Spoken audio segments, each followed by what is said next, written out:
Welcome to my YouTube channel, Aesthetic E. In a few minutes, I'm just going to talk to you guys about the topic, why not all work is equal.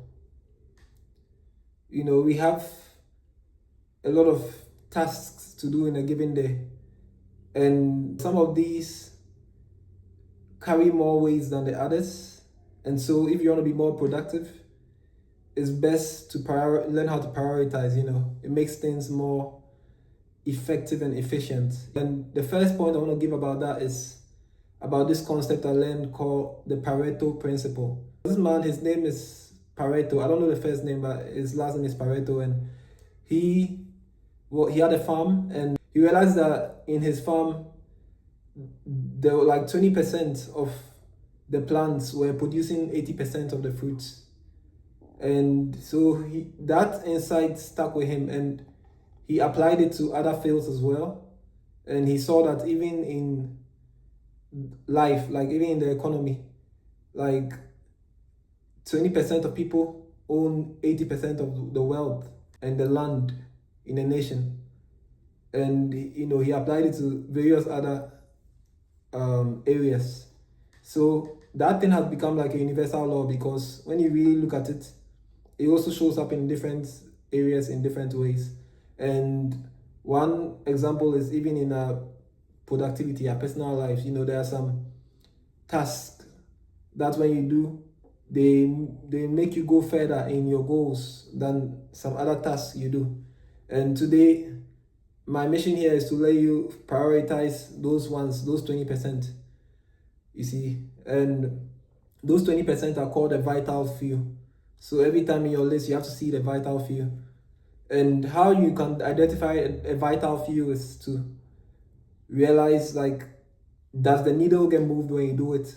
Moving the needle basically is a phrase to say, let's say, like, for instance, you want to be a YouTuber. Moving the needle here is not the number of topics you have in mind. It's not the number of, like, fancy edits and equipment you can buy, blah, blah, blah. It's about you actually posting videos, recording and posting a video.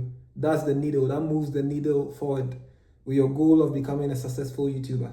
For instance, also fitness too. No matter how many fitness plans you make, how many times you watch videos of people working out, all these other things, and how many times you think to yourself, oh, I want to start my fitness journey, blah, blah, blah. Like, the needle being moved is you actually going to the gym and lifting the weights, and your muscles getting that work in.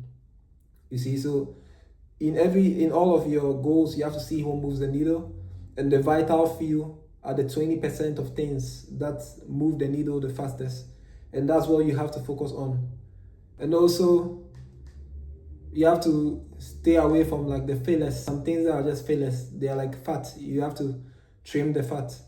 You have to streamline your process. You have to make sure that if there's something that you can do without and that slows down the process of the work you're doing, you get rid of it. Like, maybe there's a specific step that can be automated, just automate it, and focus more on the other things that matter the most. And if there's an outdated way of doing something that makes things even harder than it should be, that's failure. It bloats up the process, you see.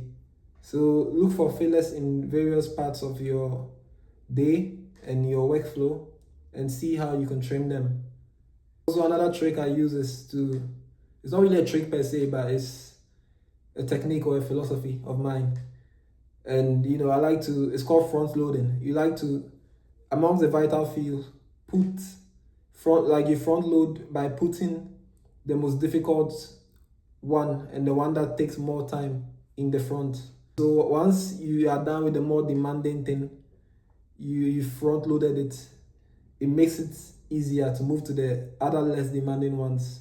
And you also carry forward with you the momentum and the feeling of accomplishments and confidence and pride in yourself that you're able to get this done. That momentum and joy follows you, and you just apply it to the next and the next and the next. It starts getting easier. And also, you only have so much energy in a day, so why don't you just spend it on the most important and also the most difficult stuff first?